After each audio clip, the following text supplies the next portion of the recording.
Bonjour à toutes et à tous, bonjour à tous les suiveurs et à tous les inconditionnels de Grégoire Omnisport. Doomu Gaynde Njaay warul tiit warul ragal. Je vous souhaite de passer une excellente journée de football. Donc proposition Gianni Infantino bi actuellement mooy li gën a fës ci xibaar yi parce que gis nañ ne ça fait couler beaucoup d'encre. Donc ñu bëri les anciens joueurs donc les journalistes ku nekk yaa ngi joxe sa xalaat par rapport à ces propositions. Quelles propositions? Jouer la Coupe d'Afrique des Nations tous les 4 ans, comme la Coupe du Monde, comme la Coupe d'Europe. Donc tous les 4 ans, ça de 2021 à 2025, 2025, 2029, ainsi de suite.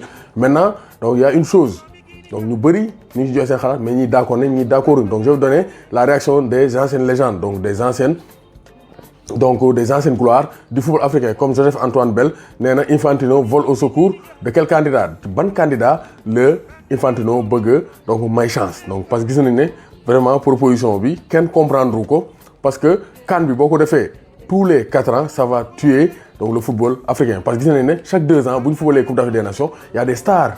Il y a des stars qui se révèlent. Donc il y a beaucoup de joueurs qui se révèlent. Ils vont devenir de très grands joueurs. Donc donc dernièrement, le meilleur joueur de la CAN, Ismaël Benasser, a eu un contrat avec l'AC Milan. Actuellement, il s'épanouit. Belaïli, Khamnenko, Bounedjah, donc Riyad Mahrez, il a eu beaucoup plus donc d'importance, beaucoup plus de crédit aux joueurs de Manchester City à cause de sa belle Coupe d'Afrique des Nations. Donc Coupe d'Afrique des Nations, tous les 4 ans, ça va tuer le football africain et ça va ralentir donc l'éclosion des joueurs africains. Donc, lolo du baax pour le football africain parce que normalement aucun parent n'acceptait cela, ne serait-ce parce qu'on nous a donc éduqués et à ne pas aimer l'argent parce que gis nañ ne vraiment xaalis bi bari na FIFA mu ngi dig Afrique xaalis bu bari mais nee na l'important c'est pas l'argent, l'important c'est de faire jouer et de faire vivre le football dans le continent africain. Donc Titi Camara même chose nee na on nous propose de l'argent comme des mendiants. Nee na Afrique dañ koy proposer xaalis comme si ay miskin lañu.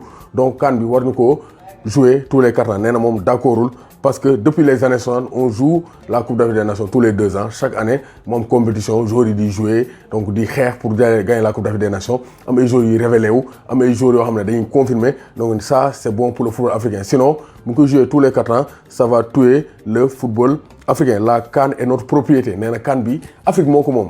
Nee na Afrique soxlawul xalaatu Infantino pour organiser ces Coupes d'Afrique des Nations. Nee na africains yi ñooy décider seen bopp te on doit maintenir la Coupe d'Afrique des Nations tous les 4 ans. Donc Yeo Martial moom am na benn xalaat. Yeo Martial c'est un ancien sélectionneur de la Côte d'Ivoire. Donc nee na idée bi pertinente na. Nee na pourquoi idée bi baax tous les 4 ans moom ànd na ak Infantino. Nee na c'est une idée pertinente. Certes les pays auraient voulu faire une CAN tous les 2 ans.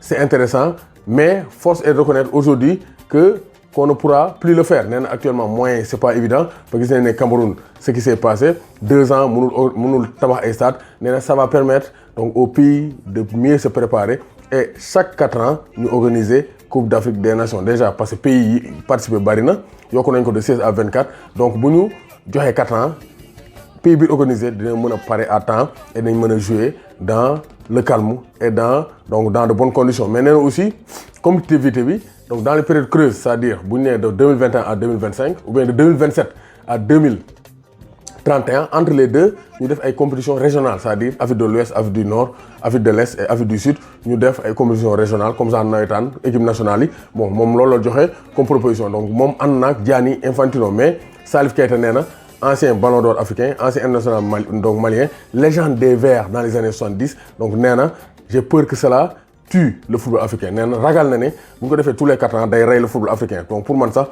ça va tuer le football africain parce que on doit laisser les Coupes d'Afrique des Nations parce que économiquement, footballistiquement et socialement ça permet donc de faire développer donc les Africains parce que football industrie la pays bu am Coupe d'Afrique des Nations il y a les voyages, il y a le tourisme, donc le commerce ça marche, l'économie marche. Donc côté boobu aussi on doit maintenir les Coupes d'Afrique des Nations tous les 2 ans. Donc Afrique ñoo ko moom Infantino nañu bàyyi ñu gérer sunu Coupe d'Afrique des Nations comme ni ñu ko waree te mu gérer donc les compétitions européennes comme ni mu ko bëggee parce que Europe du ñëw ne leen forcer naa leen da ngeen def coupe d'Europe tous les 4 ans ou bien tous les 6 ans. Donc su Coupe d'Afrique des Nations ñoo ko organiser tous les 2 ans nañu ko bàyyeel ñoo ko moom Doomu Gaynde Njaay warul tiit warul ragal.